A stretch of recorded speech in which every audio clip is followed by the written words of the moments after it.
Flames ate the port wing before the navigator finished his sentence. Avro Lancaster, B. Mark III, call sign Y Sugar, limped west with one engine dead and another coughing smoke. The pilot, Flight Lieutenant Arthur MacMcLeod of No. 100 Group, gripped the yoke and said one line that steadied 6 hearts at once. We started together. We land together. Then we'll have tea. The wind screamed through shell holes in the fuselage. Hot fuel stung the boys' eyes. The Merlin engines roared like hurt lions fighting to stay proud. Over Duisburg, the Ju-88 came out of a cone of searchlights and stitched the wing with fire.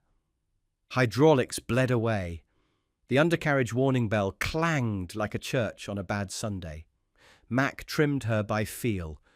No autopilot. No flaps. No time to pray out loud. The wireless operator, Sergeant Len Porter, tapped the dash and whispered, "Hold, girl, just hold." The gunner called a bearing to home by stars through a smoke-dark cupola. Dead reckoning in a sky that wanted them dead. They crossed the Scheldt, with sparks trailing like a comet's tail. Below, barges blew their horns as if cheering a prizefighter still on his feet. Control begged them to ditch. Mac's answer was calm and very British. Negative. Putting down at Manston. The ground crews at RAF Manston knew what that meant. Manston, Woodbridge and Carnaby were Britain's giant safety nets, each with a single runway 9,000 feet long and 750 feet wide, split into 3 lit lanes so wrecks could skid, burn, and still not block the next cripple coming home. Bulldozers idled at the ends like patient giants. The landing light showed a torn wheel hanging by a line like a fish on a hook. Mac kept the gear up. He aimed for the southern emergency lane, the one any pilot could take, without clearance when death flew the circuit with him. Touchdown was a long, savage kiss of steel on bitumen and sea sand. Y Sugar slid 200 yards. A spar snapped. Fire licked the bomb bay doors. Then silence rushed in, huge and holy, broken only by the tick of cooling metal. All 7 climbed out. Faces black, eyelashes white with salt and ash. The first words were not about medals or morphine. Any chance of tea? A corporal from the crash crew handed them enamel mugs as the bomber glowed behind like a fallen sun. The rear gunner, Sergeant Bill Redding, chuckled through soot. Tastes like victory. He was 20. He looked 40. He was alive. Here is the scale behind that calm. Bomber Command trained 125,000 aircrew. 55,573 never came home. Yet men still strapped in, night after night, because an island taught them endurance, the way others taught arithmetic. Even the enemy noticed. A Luftwaffe interrogator once wrote, "They speak of death as they speak of weather," with mild annoyance. And Manston kept its promise to the limping and the brave. The runway lights burned steady. The tea steamed. The boys, who should have been statistics, were men again, warming their hands around mugs while a nation's will warmed their backs. Tomorrow would ask for more. Britain would give it. And then top it. The fire trucks were still hissing when the kettle boiled. A young WAF mechanic named Elsie Grant carried it out under a sky that smelled of cordite and salt. The 7 airmen sat on the runway, backs against the burned remains of Lancaster Y Sugar. Their boots smoked, their faces were blistered, and yet when she poured, they lifted their mugs with the slow grace of gentlemen. "Tea, miss, if it's not too much trouble." That line went into the Manston logbook and stayed there long after the ashes blew away. Across Britain, that same ritual played out thousands of times. Over 14,000 aircrew limped home in damaged bombers between 1940 and 1945. Many landed at emergency strips like Manston, flat, wind-blasted runways on the Kent coast, where no one ever asked questions, only cleared space. Each runway had lights built into the surface, and petrol trucks waiting for explosions that might not come. Crews who survived walked out blinking, shaking, always asking for the same two things: matches and tea. Tea became a national code. It was more than drink, it was defiance in porcelain. During the height of the Blitz, London's tea imports never stopped. The Ministry of Food rationed everything, but made exceptions for tea and milk powder, calling them morale-critical supplies. Even the Red Cross shipped crates of loose leaf to POW camps. One German pilot captured in 1941 told his interrogator, "I thought it propaganda until I saw it. Englishmen drink tea beside burning planes." He said it with disbelief, not contempt. Inside that disbelief lay the secret of British strength.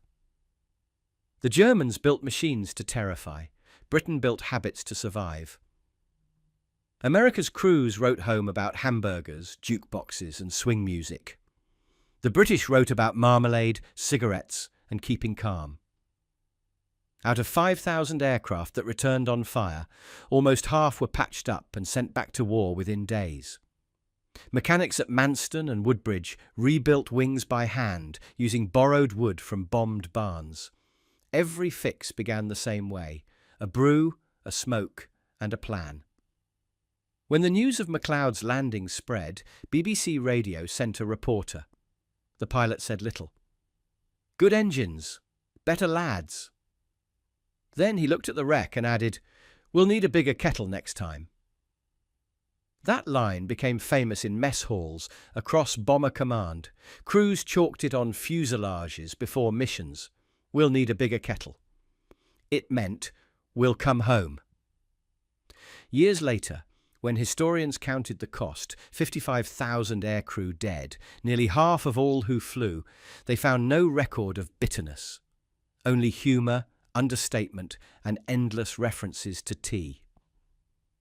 German archives preserved a final note from a prisoner of "War at Camp Trent Park, once an enemy ace.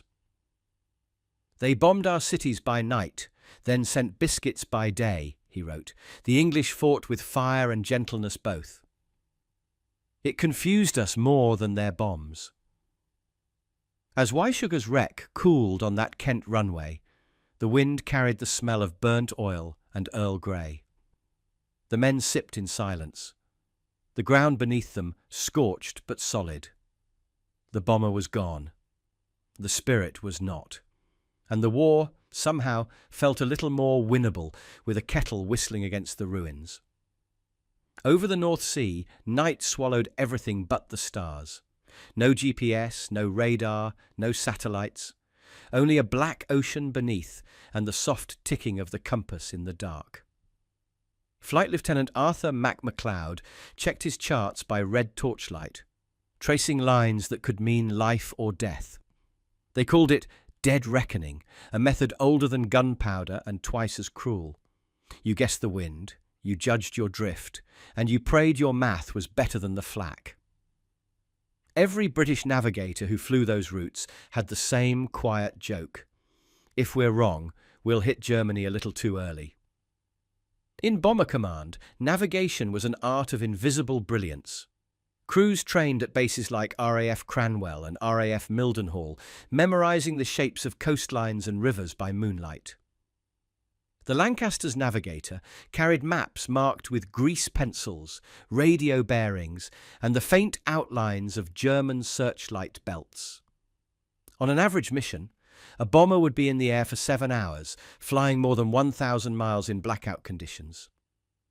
Even with all 4 Rolls-Royce Merlins running, the aircraft vibrated so violently that men wrote their notes in block capitals so they could read them later. 1943 was the worst year. 44% of Bomber Command crews were killed. Of every 100 men who began training, Only 20 finished a full tour of 30 missions, but no one stopped flying. That defiance defined them. A 20-year-old wireless operator named James "Jimmy" Edwards once said, "We were already ghosts the day we got our wings." He lived long enough to act in films after the war, but he kept that quote framed in his study. The Germans couldn't understand this level of composure. When captured British aircrew were interrogated at Dulag Luft, many gave their names and ranks with cheerful politeness. One Luftwaffe officer complained in his diary, "They laugh while describing the loss of comrades. They treat death as if it were weather." He wasn't wrong. British training didn't remove fear. It turned fear into rhythm. A navigator didn't flinch when flak burst near the fuselage. He counted the explosions to calculate range. A pilot didn't shout when a wing caught fire. He asked for wind direction. That cold precision was born from centuries of seafaring. The same spirit that had guided Nelson's ships through smoke and storm now guided flying fortresses of wood and aluminum. Britain turned its old mastery of oceans into mastery of air. Every bomber was a floating ship of sky, crewed by men who read the heavens instead of horizons. When MacLeod crossed the Channel that night, half blind from smoke, his navigator Sergeant Davies used nothing but a compass and the Big Dipper. "That's our North Star," he said, voice steady over the intercom. "And that's England, just under it." They found it exactly. Historians would later call them the dead reckoners, the men who fought death by numbers. The Americans had radar, the Germans had precision optics, but the British had something neither could match: the courage to fly blind and still believe in their own direction. In a war of machines, they made instinct the greatest weapon of all. When the first de Havilland Mosquito took off in 1941, the Germans laughed. A wooden plane? Against Messerschmitts and Focke-Wulfs? It sounded like a joke carved from balsa wood. But within months, that joke was haunting their skies. The Mosquito, built almost entirely of plywood, glue and genius, was faster than anything the Reich could chase. On February 25, 1942, 2 Mosquitoes roared into Berlin at daylight, dropped their bombs on Gestapo headquarters, and vanished before the air raid sirens finished their first scream. The radio operators couldn't believe it. "It came," one German said later, "and it was gone before our radar blinked." The secret lay not in brute power, but in brilliance. While Germany poured steel into heavy bombers, Britain had no spare metal, so the engineers at Hatfield and Salisbury Hall turned to what they did have: wood, carpenters, and imagination. The Mosquito's frame came from Canadian spruce and Ecuadorian balsa. Its shape, hand-sanded by furniture makers, was so aerodynamic that at 25,000 feet it could outrun the Spitfire. The Rolls-Royce Merlin engines that hummed under its wings were the same power plants that had carried the Battle of Britain, refined until they whispered instead of roared. Pilots called it the Wooden Wonder. It carried 2 men, 2,000 pounds of bombs, and a nation's pride. No armour, no guns, just speed. Flight Lieutenant Guy Gibson, who later led the Dambusters, once said, "Flying a Mosquito is like driving a ghost. It's never there when they shoot." By the end of the war, the RAF had built over 7,700 of them. They struck enemy airfields, bridges, and Gestapo offices with surgical precision. While the German night fighters wasted time chasing decoys, Mosquito crews were already halfway home, sipping lukewarm tea from thermos flasks over the Channel. One raid in particular turned disbelief into dread. On January the 30th, 1943, Reichsmarschall Goering was giving a speech in Berlin to celebrate Hitler's 10th year in power. Right on cue, Mosquitoes screamed in low over the rooftops, bombed the radio station, and shattered his broadcast mid-sentence. Furious, Goering raged to his staff. "It makes me furious when I see the Mosquito. The British, who can afford aluminium better than we can, knock together a plane out of wood. And it works." That line alone became RAF legend. The truth was simple. The British didn't win through abundance. They won through audacity. The Mosquito embodied that. Built in workshops that once made pianos and furniture, painted with varnish instead of armour, it tore apart the myth of German superiority. No radar could catch it. No fighter could touch it. By 1944, even American air crews were flying Mosquito photo recon missions, calling it the fastest camera on Earth. Every mission returned with evidence that changed strategy and saved lives. And when the war finally ended, the Germans admitted the unthinkable. Britain had beaten them with carpenters, glue, and courage.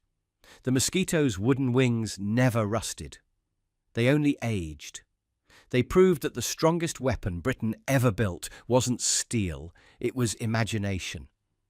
And imagination, when driven by survival, can slice through an empire faster than any bullet. In a blackout-shrouded city deep in Derbyshire, the windows of the Rolls-Royce plant glowed faint blue through blackout curtains. Inside, men and women worked without pause, fingers raw from aluminum filings and heat. They weren't building cars anymore. They were building Merlin engines, the beating heart of Britain's air war.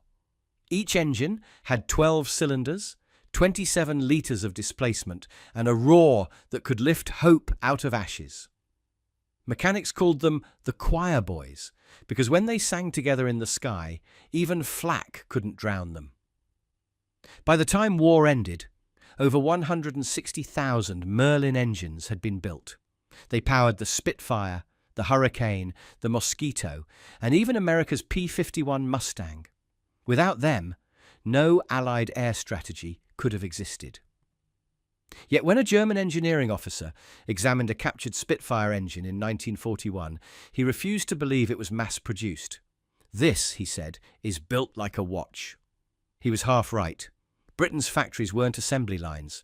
They were cathedrals of precision. Every worker felt like a craftsman, every engine a hymn to endurance. The miracle was not quantity, it was perfection. The Americans had scale. Britain had soul. In Detroit, the giant Chrysler plant could turn out 25,000 tanks in 6 months. In Derby, a single Merlin took 2 weeks, tested 3 times, and was never late. Even during the Blitz, when bombs shook the factory walls, workers refused to stop.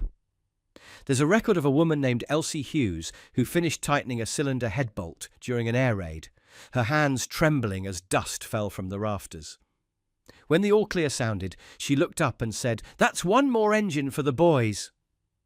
That spirit built 1,000 more. The engineering brilliance went hand in hand with secrecy. The British government spread production across shadow factories, 48 in total, hidden in towns from Glasgow to Bristol. Car plants, textile mills, even schools were converted. Every machine was wrapped in blackout paint. Every shift ended with the same ritual: tea, rationed sugar, and silence about what they'd made. Yet the numbers tell their own truth. Between 1939 and 1945, Britain, an island under siege, produced 131,000 aircraft. Germany produced 119,000. When Rolls-Royce introduced the Merlin 55 variant in 1943, it increased output to 1,600 horsepower, giving Spitfires and Hurricanes the ability to climb faster than any Luftwaffe fighter below 20,000 feet. Test pilot Alex Henshaw described its sound as a cathedral organ at full cry. Every time a Merlin roared over English soil, civilians stopped in the streets and listened, as if to say, "We're still here." Even the Americans came to rely on British engines. North American aviation built the P-51 around the Merlin because their own Allison engines couldn't breathe at high altitude. The result? a fighter that could escort bombers from England to Berlin and back. Britain had literally powered the sky for the free world. When asked after the war how they built so much with so little, a Rolls-Royce foreman smiled. "We didn't build engines," he said. "We built belief. The Merlins just happened to come out of it." That was Britain's secret weapon. The will to make perfection in the middle of chaos, and the quiet confidence that a small island could outproduce empires simply by refusing to do it wrong. Dawn over Lincolnshire. Frost laced the edges of the hangars at RAF East Kirkby, and the sky looked calm enough to lie. On the tarmac stood a Halifax bomber, its nose blistered, its fuselage scorched black from the night before. Out of the rear turret climbed Sergeant George Thompson. His hands were wrapped in linen and burned down to the fingertips. The medics tried to pull him away. He refused until the last of his crew was lifted out. He had gone back into a burning aircraft twice to free 2 trapped men. He died weeks later. His final note to his mother read, "I only did what had to be done." The King gave him the Victoria Cross. The nation gave him silence, the highest kind of respect Britain knows. To outsiders, this calm looked cold. To the men of Bomber Command, it was simply efficiency. Death was not avoided, it was managed. The RAF trained its airmen to treat fear as just another variable, like wind speed or altitude. In every pre-flight briefing, they joked about it with dry wit that bordered on madness. One pilot recorded in his diary, "Forecast tonight, heavy flak, chance of frost, 60% survival. Bring scarf." That humour wasn't denial. It was discipline in disguise. By 1943, the statistics were apocalyptic. Bomber Command lost an average of 9 men for every mission. Over the course of the war, 70,000 British aircrew were killed, wounded or captured. Yet recruitment never slowed. One RAF instructor said, "They queued for wings like boys for football trials." Every new crew memorized the same rule: never break formation, never lose composure. Calm wasn't an act, it was armour. Even the Germans recognized it. Luftwaffe interrogator Hans Müller wrote in his report, "They speak of death as of weather, with mild annoyance." Another prisoner, a navigator named Tom Davies, recounted his capture. "They asked how I could joke while being shot at. I told them, we're English. If we didn't laugh, we'd cry, and that's bad for morale." The Germans, raised on command and obedience, could not comprehend a system that ran on humour and understatement. Inside every bomber, ritual replaced panic. Each crew had its rhythm: navigator calling headings, engineer checking pressures, gunner humming a tune. Even as flames chewed through fuselage skin, voices stayed measured. One eyewitness said, of a burning Lancaster crew, "They sounded like men landing a Sunday flight to Brighton." It wasn't arrogance. It was the British way: precision under pressure, emotion after landing. When the survivors of George Thompson's squadron gathered that spring, they raised mugs instead of glasses. "To George," they said, "who thought dying was a bit of weather." That line became legend in the mess halls, because that was how Britain won the impossible war, not through louder engines or bigger bombs, but through the quiet, almost absurd courage of men who faced death, shrugged, and carried on as if it were drizzle over Dover. In every generation since, the RAF has kept that tone alive. Calm, clipped, wry. The nation that once stared down the Blitz learned something eternal, that fear only wins when you stop making tea. The Germans thought radar was witchcraft. They were half right. On the chalk cliffs of Dover, in wooden huts smelling of damp cables and tea, Britain built its invisible shield. It was called Chain Home, a network of tall steel towers that stretched from Scotland to the Isle of Wight, each humming with electricity and guarded by operators barely out of school. The air inside was thick with static and the faint sweetness of condensed milk.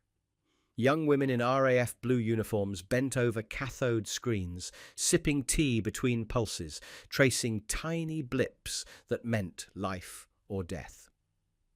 At its heart stood a man named Robert Watson Watt, a Scottish engineer who had once been asked to build a death ray. Instead, he gave Britain something greater: early warning. By 1940, the chain-home system could detect incoming aircraft 100 miles away. That meant British fighters could be in the air before the enemy even crossed the Channel. It wasn't magic. It was mathematics powered by endurance. The Americans built machines that impressed engineers. The British built machines that saved cities. Every tower ran on patience, sweat, and the calm focus of women who learned to read echoes as if listening to rain. One of them, Section Officer June Cox, described it years later. You'd hear a faint blip on the screen, take a sip, mark the board, and say, "That's 20 bandits at 20,000 feet." Then someone would bring you another cup. Her quiet voice directed Hurricanes and Spitfires to intercept bombers they couldn't yet see. Without radar, the Battle of Britain would have been chaos. With it, it became chess. The Germans never cracked the secret. They tried bombing the radar towers in August 1940, but everyone was repaired within hours. The operators simply moved their kettles into underground rooms and kept working. They joked that tea absorbed shock better than concrete. One RAF officer noted, "The kettle was the most important part of the defence network. No one thought straight without it." By 1941, the system had evolved. Chain-home low stations could spot low-flying aircraft sneaking under the radar net, and radar-equipped night fighters began prowling the skies over London. The technology advanced faster than the enemy could adapt. British radar was feeding into anti-aircraft guns, into searchlights, into the Royal Navy's operations rooms. An island, once vulnerable, became untouchable. A German pilot captured after the Blitz admitted, "We thought you had eyes in the dark." He wasn't wrong. Britain did have eyes, trained, disciplined, tea-fueled eyes that never blinked. When Watson Watt was knighted in 1942, he said simply, "Give me radar, tea and time, and I'll win any war." It was the perfect British formula: science with manners, danger handled with dry wit, precision masked by understatement. In the war's darkest hour, while Europe burned, an island stayed awake. Because in one wooden hut by the sea, someone always remembered to keep the kettle boiling. Behind barbed wire in northern Germany, the sound of boots and laughter echoed through Stalag Luft 3. It was 1944. Snow crusted the ground. Inside Hut 104, dozens of captured RAF officers crouched over wooden boards, carving miniature Spitfires from bed slats. Their leader, squadron leader Roger Bushell, had been shot down over France 2 years earlier. He should have broken. Instead, he organised the most daring escape of the war, the Great Escape. 156 men built tunnels under guard towers using tin cans, bedboards, and pure nerve. When a fellow prisoner asked him why, Bushell smiled, "Because we're not built for cages. The British don't wait for doors, they build them." Life in the camps tested more than muscle. It tested morale. Across Europe, 50,000 British prisoners of war faced confinement. Yet within the wire, they recreated the homeland. They formed orchestras, universities, even newspapers. At Stalag Luft 1, pilots printed a newsletter called The Circuit, complete with cartoons mocking their captors. At Oflag 9A, officers built a model of Big Ben from porridge and toothpaste tubes. The Germans watched in disbelief. One guard wrote in his diary, "They behave as though they still command the sky." That was the point. British prisoners understood that the real victory was to remain unbroken. Discipline became routine. Roll call at dawn, football at noon. tea at 4. When Red Cross parcels arrived, biscuits, condensed milk, jam, they shared them even with captured allies. German guards nicknamed them the polite prisoners. But behind the calm was rebellion. Every conversation hid coded maps. Every violin string could become a tripwire.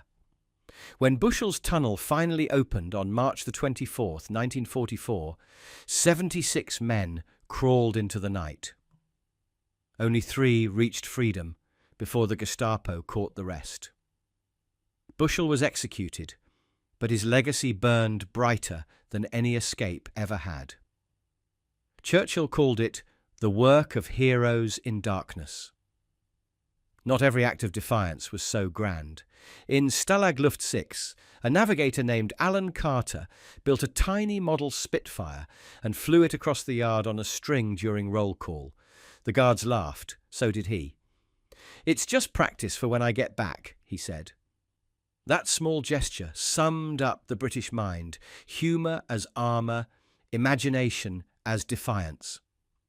When the war ended, many German officers admitted they had underestimated their prisoners. One former camp commandant told his Allied interrogators, "The British didn't lose, they simply changed the battlefield." The camps were meant to crush spirit. Instead, they became classrooms of courage.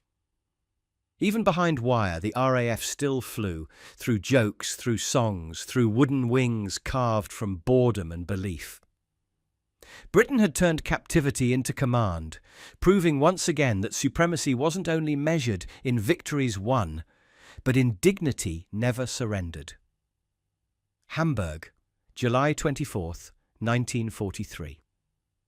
Midnight split the clouds with flame. 900 Royal Air Force bombers poured across the dark like a river of thunder. Operation Gomorrah had begun. For years, Britain had endured German air raids, watched its cities burn, and buried its dead under the rubble of London. Now, the sky belonged to them. The men of Bomber Command flew through a storm of tracer fire, their formations so vast that one pilot said, "You didn't look for your squadron, you looked for your sky." Each Lancaster carried 12,000 pounds of bombs. The lead pathfinders dropped flares that turned night into a sea of orange. Over 26,000 tons of high explosive and incendiaries would fall on Hamburg within a single week, more than Germany had dropped on all of Britain during the Blitz. The city's factories melted, its U-boat pens collapsed, and for the first time, German morale cracked. Survivors described the sound as the end of the world made of wind. The mission's precision came from British genius. The new H2S radar system allowed crews to navigate by mapping cities through clouds. While German fighters scrambled blind, British bombers followed glowing radar screens to their targets. It was the first large-scale use of airborne radar in warfare, a technology born in the same huts that once brewed tea by the Channel. British science had given darkness a shape, and the enemy never saw it coming. For the men inside those aircraft, survival was measured in minutes. Flak tore through the sky like iron hail. A single shell could rip a bomber apart mid-flight. And yet the wireless chatter remained dry, clipped, almost cheerful. "Bit warm up here tonight," one pilot reported as his tailplane burned. When he landed, half his crew gone, he refused a stretcher. "We'll fly again tomorrow," he said. He did. Operation Gomorrah destroyed half of Hamburg's industrial output and killed more than 40,000 enemy workers. It also forced the Luftwaffe to pull thousands of guns and fighters back from the Eastern Front, saving untold Allied lives. But even then, British restraint showed through. Churchill refused to flatten cities without purpose. He demanded that every raid cripple production, not just punishment. It was vengeance disciplined by morality. German diaries from that week tell the truth no propaganda could hide. "We thought they were finished after the Blitz," one citizen wrote. "Now the English fly over us like gods." From that night onward, the myth of German invincibility died. The RAF had turned from defender to avenger, and Britain's engineers, pilots and scientists had fused into one unstoppable machine. Over that burning city, the message was clear. The empire that stood alone in 1940 was now leading the storm. And as the last bomb bay doors closed, the radios crackled with a single calm voice. "That's for London, returning home for tea." When dawn broke over RAF Scampton in the spring of 1944, the fog was thick enough to taste. Yet from within it rose a sound unlike any other, the synchronized growl of 100 Merlin engines warming for flight. Across Britain, more than 5,000 airfields hummed with life, from Cornwall's cliffs to the Scottish Highlands.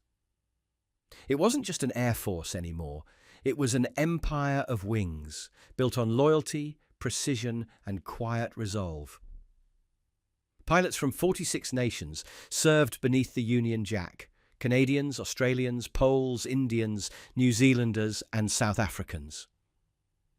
Together they formed the greatest multinational force in human history. At its peak, the RAF had 262,000 airmen, backed by nearly 300,000 ground crew, mechanics, and WAF operators. Every mission was a symphony conducted across continents. Signals from radar huts in Kent met weather updates from bases in Cairo and coastal reports from Newfoundland. Britain had turned communication into conquest.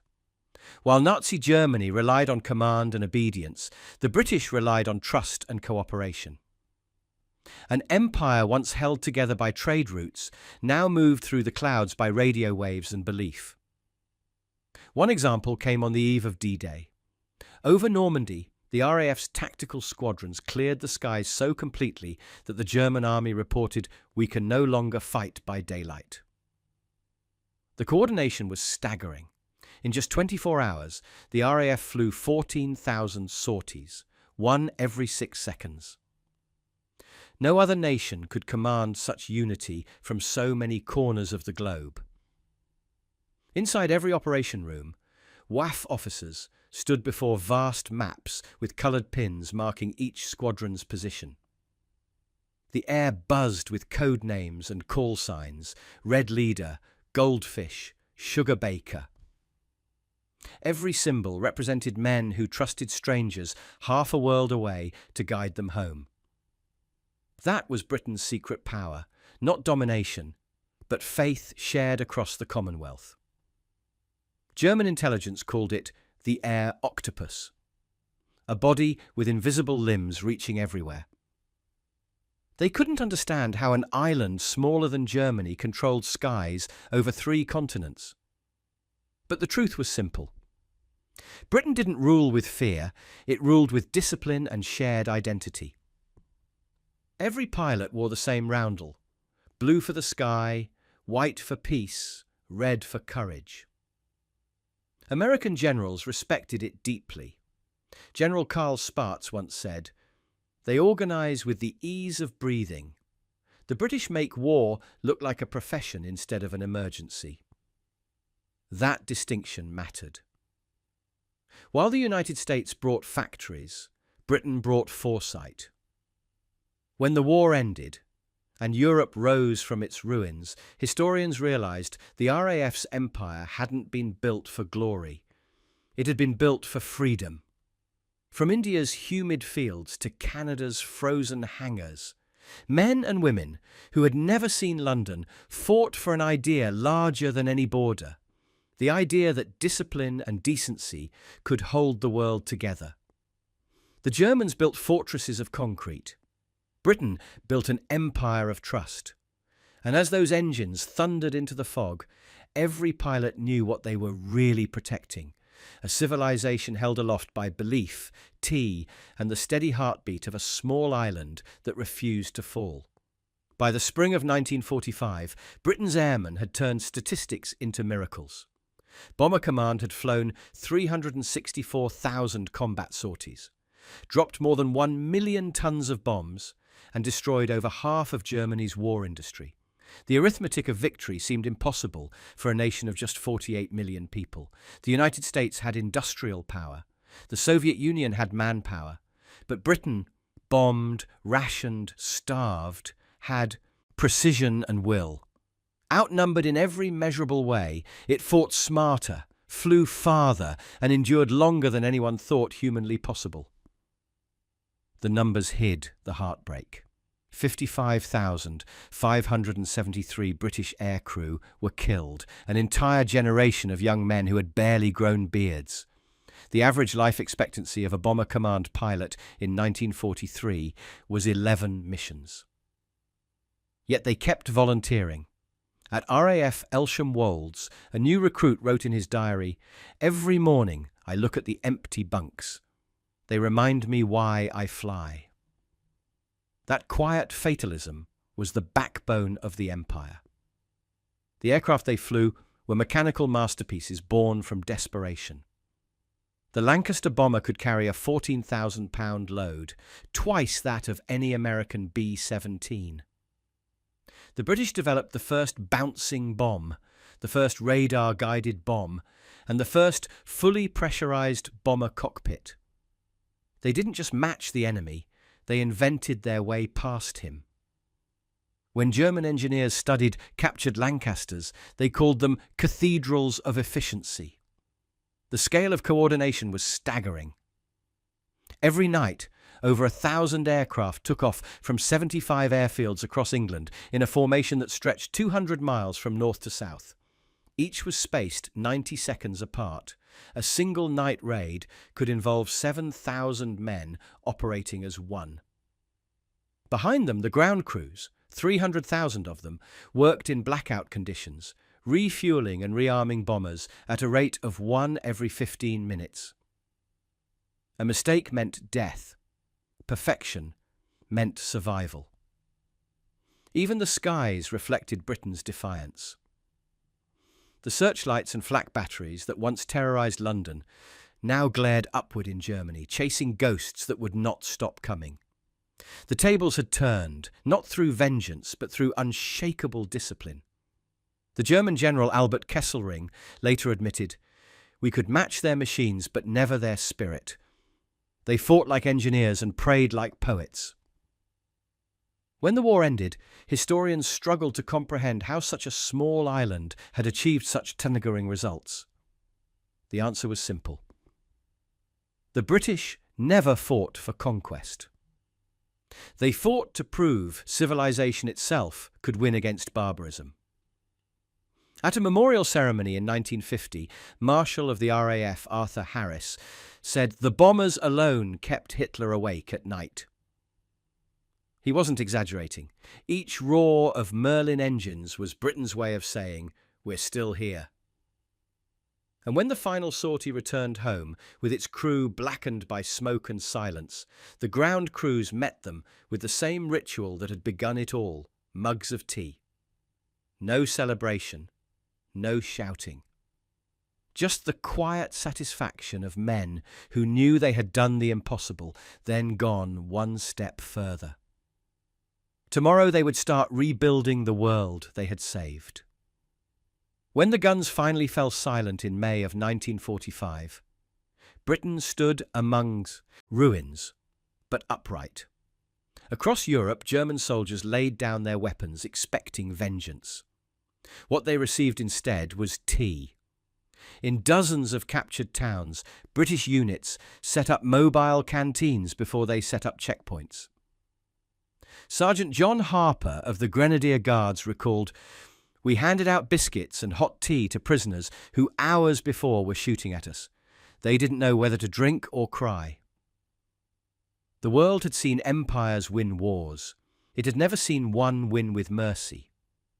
The RAF pilots who had once darkened German skies now flew mercy missions. Operation Manna began on April 29, 1945, just days before the surrender. British Lancasters dropped 6,000 tons of food to starving civilians in the Netherlands, flying so low that children could see their faces. The Germans on the ground held their fire. One Dutch survivor later said, "They came like angels, and they smiled." The same aircraft that had once carried bombs now carried bread. It was the most powerful act of forgiveness ever to fly on 4 engines. In the prisoner of war camps, the transformation was just as profound. British guards opened the gates to over 400,000 German POWs across their territory. They fed them, clothed them, and let them write home. Disease mortality was less than 1%, the lowest of any nation holding prisoners during the war. At one camp in Wales, captured Luftwaffe pilots were invited to play football with their guards. One of them, Lieutenant Hans Weber, later said, "They beat us at everything, even kindness." The numbers themselves tell the moral of the story. By 1946, Britain had provided food, shelter, and repatriation for more than 800,000 Axis prisoners without a single mass reprisal. The Americans had abundance, the Soviets had revenge, Britain had dignity. That quiet decency, repeated across thousands of acts unseen by history, became the signature of its supremacy. In post-war Germany, British engineers helped rebuild bridges they had bombed. Doctors treated civilians in field hospitals, where only months before they had treated soldiers. Even the music changed. In Hamburg, an RAF band played Beethoven's Ode to Joy before an audience of Germans who had expected silence. When asked why, the conductor said, "Because this is Europe, and we are its guardians now." At home, rationing continued. Bread was scarce. Coal was short. But the nation that had endured 6 years of bombardment chose to feed its former enemies before itself. That was Britain's final victory, one not won with machines or strategy, but with conscience. When Flight Lieutenant Arthur MacLeod retired, he was asked what moment he remembered most. He didn't mention the fire, the flight, or the fear. He smiled and said, "The tea after landing. We were alive, and that was enough." And so it ended where it began, with a kettle on a cold airfield, steam rising into the dawn.